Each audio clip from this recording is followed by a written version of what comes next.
Bismillahirrahmanirrahim. Assalamualaikum warahmatullahi wabarakatuh. Perkenalkan, kami dari kelompok 5 yang beranggotakan yang pertama ada Lina Wayusutaningrum dengan NIM K711946. Yang kedua ada Miftah Nurjana dengan NIM K71199163. Yang ketiga ada Muhammad Miftahuddin Afif dengan NIM K71199172. Dan yang terakhir adalah Nadia Novitasari dengan NIM K71199180. Kami di sini akan mempresentasikan hasil diskusi kami tentang genetika.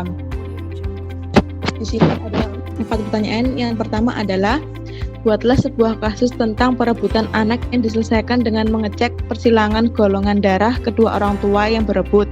Untuk meyakinkan hasil dari persilangan tersebut, dilakukan juga tes PCR. Jelaskan bagaimana proses tes PCR terjadi sehingga disimpulkan bahwa anak tersebut memang benar anak dari orang tuanya. Pertanyaan yang kedua adalah, untuk mengecek seseorang mengidap virus COVID-19, dilakukan tes antibodi dan antigen. Jelaskan perbedaan keduanya dengan detail dan mengapa tes antigen lebih diakui daripada tes antibodi. Dan yang ketiga, buatlah contoh persilangan 3 sifat beda pada tanaman kacang kapri. Dan yang keempat, carilah peta silsilah kerajaan Inggris yang menderita penyakit hemofilia, lalu jelaskan peta tersebut. Selanjutnya akan dilanjutkan oleh teman saya. Saya akan menjelaskan tentang pertanyaan pertama, yaitu tentang kasus perebutan anak kandung yang diselesaikan dengan tes DNA PCR. Dimulai dari suatu cerita. Pada suatu hari hiduplah pasangan suami istri dan bayi mereka. Orang tua dari si bayi tersebut bernama Rahmat. 1 tahun berlalu saat mereka ingin merayakan pesta ulang tahun pertama. Datanglah 2 pasangan bernama Edi dan Nara mengaku orang tua kandung sang bayi. Mereka mengatakan bahwa bayi tersebut tertukar dengan bayi mereka yang sudah meninggal di awal bayi.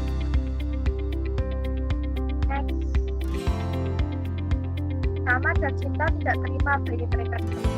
Mereka meminta melakukan tes DNA bersama-sama untuk memastikan bahwa bayi tersebut adalah bayi mereka. Lantas, siapakah orang tua dari bayi tersebut? Dilakukan dengan menggunakan tes DNA. Sebelumnya kita harus mengetahui apa itu tes DNA. Tes DNA dengan melakukan analisis PCR itu merupakan teknik yang sangat berguna dalam membuat salinan DNA. PCR memungkinkan jumlah kecil sekuensi DNA tertentu disalin jutaan kali untuk memperbanyak sehingga dapat dianalisis atau dimodifikasi secara salah satu fungsi DNA adalah sebagai cetakan berbagai sifat yang diturunkan dari generasi ke generasi. DNA memiliki rantai yang berpasangan. Basa A berpasangan dengan T, adenin berpasangan dengan timin, dan basa guanin berpasangan dengan basa sitosin.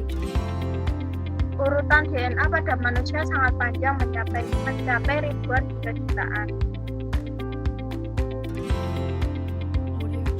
Prinsip tes DNA itu, cara memeriksa DNA dilakukan dengan cara mengambil PCR dari anak. Selanjutnya, di laboratorium akan dianalisa urutan untaian SDN. Apakah urutannya sama dengan seorang, yaitu orang tua, yang dijadikan pola dari seorang anak. Bila ayah atau ibu yang mengaku orang tua kandungnya juga memiliki pengulangan yang sama pada nomor kromosom yang sama, maka dapat antara 2 orang itu memiliki hubungan kekeluargaan. Seseorang dapat dikatakan memiliki hubungan darah jika memiliki urutan dan pengulangan setidaknya 16 STR yang sama dengan keluarga kandungnya. Analisa untuk kasus tadi yaitu orang tua asli yaitu Rama dan Cinta melakukan tes PCR tadi dengan hasil positif karena dari tes ini, dari DNA bayi terdapat kombinasi yang sesuai antara DNA sang ayah dan sang ibu. Berbeda halnya dengan dari yang mengaku orang tua kandung dari bayi yang tertukar tadi dari Egi dan Rara, mereka melakukan tes dan ternyata hasilnya sangat berbeda dari sang bayi. Bisa dilihat dari PPT.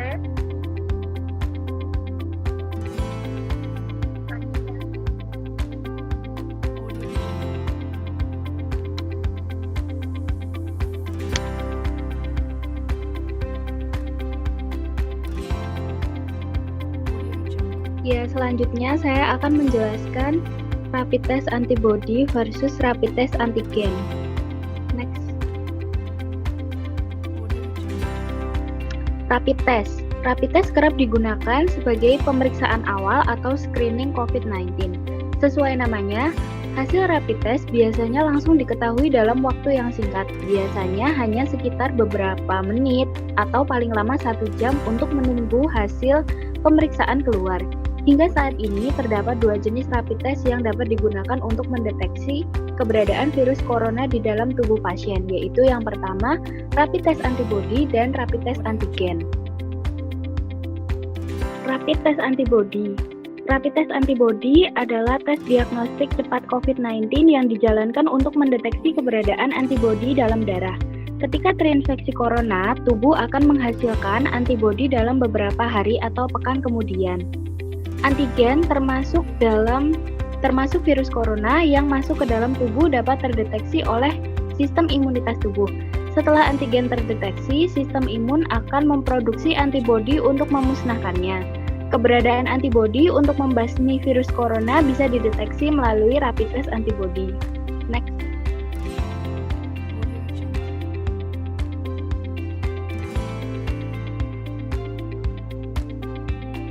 Selanjutnya, rapid test antigen. Rapid test antigen adalah tes diagnostik cepat COVID-19 yang dilakukan untuk mendeteksi keberadaan antigen virus COVID-19 pada sampel yang berasal dari saluran pernafasan. Antigen akan terdeteksi ketika virus aktif bereplikasi. Next. Rapid test antigen. Antigen merupakan suatu zat atau benda asing, misalnya racun, kuman, atau virus yang dapat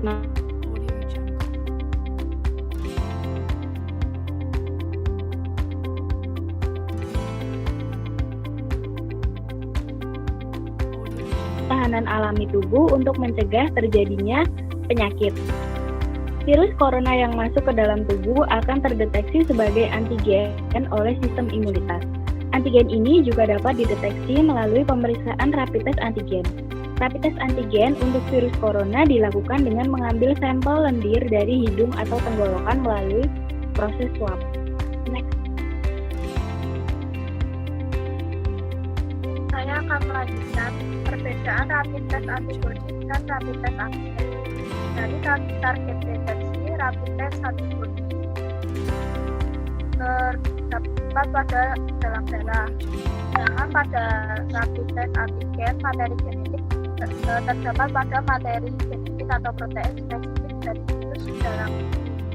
Lalu dari sampelnya, rapid test antibody menggunakan sampel darah dan rapid test antigen menggunakan swab nasal atau nasofaring sesuai dengan jenis antigen yang digunakan. Kemudian dari durasinya, rapid test antibody berdurasi sekitar 5-10 menit, sedangkan rapid test antigen berdurasi kurang lebih 30 menit. Tarif yang digunakan dalam rapid test antibody maksimal 150.000. Itu menurut data rapid test menurut Kementerian Kesehatan Republik Indonesia. Dan rapid test antigen tarifnya maksimal 275.000. Tentukan dari batas tarif rapid test menurut Kementerian Kesehatan Republik Indonesia.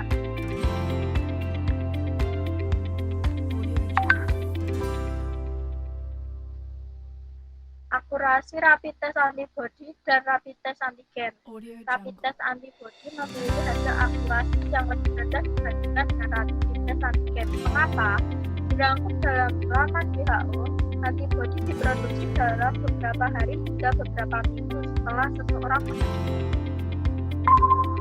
Kuat atau lemahnya resiko terhadap virus corona tergantung pada beberapa faktor, termasuk usia, status tingkat keparahan penyakit, dan pengobatan atau infeksi tertentu. seperti HIV yang menekan sistem kekebalan tubuh seseorang. Studi menunjukkan bahwa mayoritas pasien mengembangkan respon antibodi pada minggu kedua atau 14 hari setelah terinfeksi COVID-19. Hal ini menunjukkan bahwa diagnosis infeksi COVID-19 berdasarkan respon antibodi seringkali hanya dapat dilakukan dalam fase pemulihan ketika banyak peluang untuk intervensi klinis atau menghentikan penularan penyakit telah berlalu. Tes deteksi antibodi juga dapat bereaksi dengan virus corona lainnya selain menyebabkan COVID-19, sehingga ada peluang memberikan hasil positif palsu, sehingga hasilnya kurang akurat dibanding rapid tes antibodi.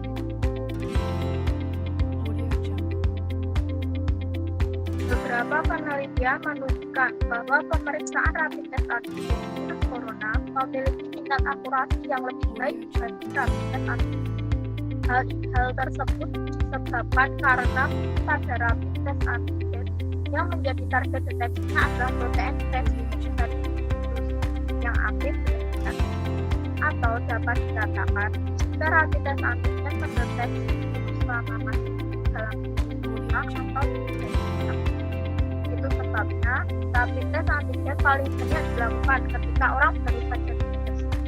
Sebelum antibodi itu untuk melawan virus yang masuk ke tubuh, ada peran antigen yang berfungsi mempelajari keberadaan antigen luas dan virus.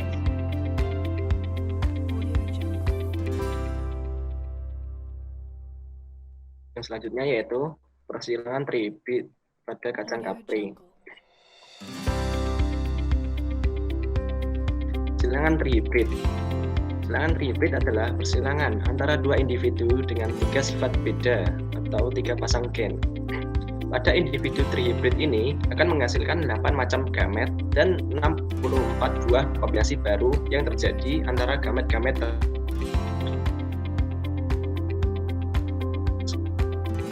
Contohnya ialah perkawinan pada tanaman kapri dengan M besar ialah sebagai gen untuk warna merah pada bunga, M kecil ialah gen untuk warna putih pada bunga, K besar untuk gen untuk warna kuning pada biji, K kecil ialah gen untuk warna hijau pada biji, B besar ialah gen untuk bentuk bulat pada biji, dan B kecil ialah kawinan trihibrid. Yang pertama adalah dengan gamet KK besar, BB besar, yaitu dengan merah, kuning, bulat. Gametnya yaitu M besar, K besar, dan B besar. Disilangkan dengan M kecil, K kecil, B kecil, yaitu sifatnya ialah putih, hijau, dan keriput. Gametnya yaitu M kecil, K kecil, dan B kecil. Yang selanjutnya itu F1, ialah M besar, M kecil, K besar, K kecil, B besar, dan B kecil. Sifatnya yaitu merah, kuning, dan bulat.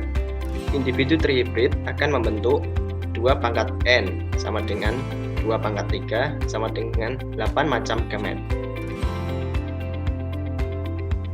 Untuk fenotipnya yaitu persilangan antara M besar, M kecil, K besar, K kecil, B besar, B kecil disilangkan dengan M besar, M kecil, K besar, K kecil, B besar, B kecil. Gametnya yaitu M besar, K besar, B besar, M besar, K besar, B kecil, M besar, K kecil, B besar, M besar, K kecil, B kecil, M kecil, K besar, B besar, M kecil, K besar, B kecil, M kecil, K kecil, B besar, dan M kecil, K kecil, B kecil. Dari perkawinan di atas akan diperoleh keturunan kedua, yaitu F2 sebanyak 2 pangkat N kuadrat sama dengan 2 pangkat 3 kuadrat sama dengan 64 kombinasi, dan dapat diperoleh sebagai berikut: 27 kombinasi M besar, K besar, B besar dengan sifat merah, kuning, dan bulat terdapat 3 gen dominan. 9 kombinasi M besar K besar B kecil yaitu dengan sifat merah, kuning, keriput dengan 2 gen dominan. 9 kombinasi M besar K kecil B besar dengan sifat merah, hijau, bulat dengan 2 gen dominan. 9 kombinasi M kecil K besar B besar dengan sifat putih, kuning, bulat dengan 2 gen dominan. 3 kombinasi M besar K kecil B besar dengan sifat merah, hijau, keriput memiliki 1 gen dominan. 3 kombinasi M kecil K besar B kecil dengan sifat putih, kuning, keriput memiliki 1 gen dominan. 3 kombinasi M kecil K kecil B besar dengan sifat putih, hijau, bulat memiliki 1 gen dominan. Dan yang terakhir yaitu 1 kombinasi M kecil K kecil B kecil dengan sifat putih, hijau, keriput dan tidak memiliki gen dominan. Kawinan trihibrid menghasilkan keturunan dengan perbandingan 27 banding 9 banding 9 banding 9 banding 3 banding 3 banding 3 banding 1, atau dapat ditulis 1 kali 3 pangkat 3 banding 3 kali 3 kuadrat banding 3 kali 3 pangkat 1 banding 1 kali 3 pangkat 0.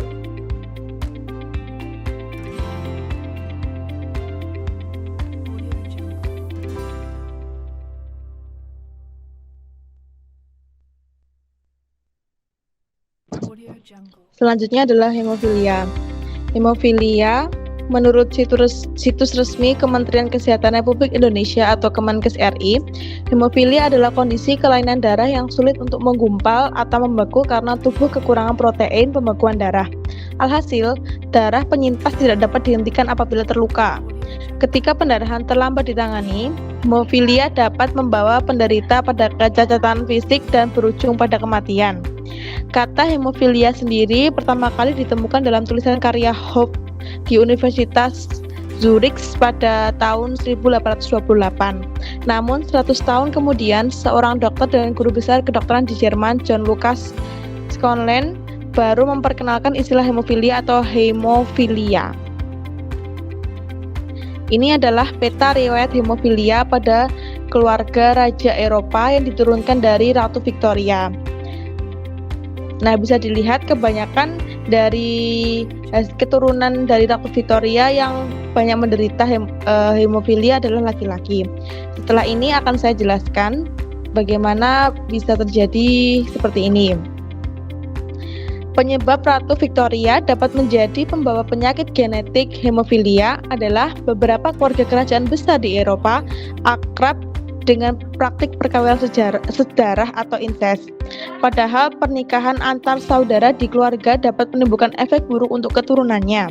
Walaupun Ratu Victoria bukan pelakunya, tetapi tindakan keluarganya yang membuat ia menjadi pembawa penyakit hemofilia. Kemudian penyakit ini mendapatkan julukan penyakit kerajaan ketika Ratu Victoria atau nenek buyut Ratu Elizabeth II melahirkan anak ke-8-nya, Pangeran Leopold. Berdasarkan pemberitaan British Medical Journal pada tahun 1868, Ratu Victoria dan dokter kerajaan tidak tahu anak laki-lakinya itu sakit apa. Padahal Leopold adalah penderita hemofilia, sehingga luka memahnya sulit untuk pulih dan sering mengalami pendarahan. Dengan kondisi pengetahuan dunia dan tenaga medis tentang penanganan penyakit hemofilia minim, akhirnya Leopold meninggal dunia pada saat berumur 31 tahun karena pendarahan otak. Selain itu, ketiga anak perempuannya, Putri Victoria, Putri Alice, dan Putri Beatrice tidak positif hemofilia, tetapi mereka menjadi pembawa genetik penyakit tersebut. Buktinya, pada tahun 1928, Viscount Trematon, anak laki-laki dari Alice, meninggal dan penyebabnya ya sama seperti Pangeran Leopold meninggal, yaitu pendarahan otak. Masalahnya, ketiga putri Ratu Victoria ini menikah dengan pria yang merupakan bangsawan dari Spanyol, Jerman, serta Rusia. Akibatnya, penyakit ini penyebarannya semakin meluas ke kerajaan-kerajaan lainnya. Sebenarnya, hemofilia sering terjadi pada laki-laki yang hanya memiliki satu kromosom X, karena penyakit genetik ini berasal dari kelainan kromosom X. Dalam perhitungan genetis, perempuan memiliki 2 kromosom X yang dapat membuatnya hanya sebagai pembawa atau carrier penyakit hemofilia. Maka dari itu, peluang keturunan laki-laki untuk terkena hemofilia lebih tinggi. Di sisi lain, perempuan dapat terjangkit hemofilia bila ayahnya hemofilia dan ibunya merupakan carrier. Namun kasus ini jarang terjadi. Next. Ini adalah contoh penyebab hemofilia. Jika ayahnya tanpa hemofilia dan ibunya dengan hemofilia, dan anak yang bakal terkena penyakit hemofilia adalah anak laki-lakinya. Sementara anak perempuannya ada yang sebagai pembawa. Sementara satunya lagi ada ayah dengan hemofilia dan ibu tanpa hemofilia, maka kedua anak perempuan yang mereka miliki tidak sakit hemofilia, cuma sebagai pembawa atau carrier. Next. Hingga saat ini, diagnosa hemofilia hanya bisa diketahui lewat tes darah yang dilakukan oleh dokter. Dengan tes darah, dokter dapat mengetahui berapa lama waktu yang dibutuhkan tubuh untuk pembekuan darah, faktor pembekuan mana yang hilang, dan tingkat faktor pembekuannya. Next. Terima kasih. Sekian dari kelompok kami. Mohon maaf apabila ada kekurangan. Wassalamualaikum warahmatullahi wabarakatuh.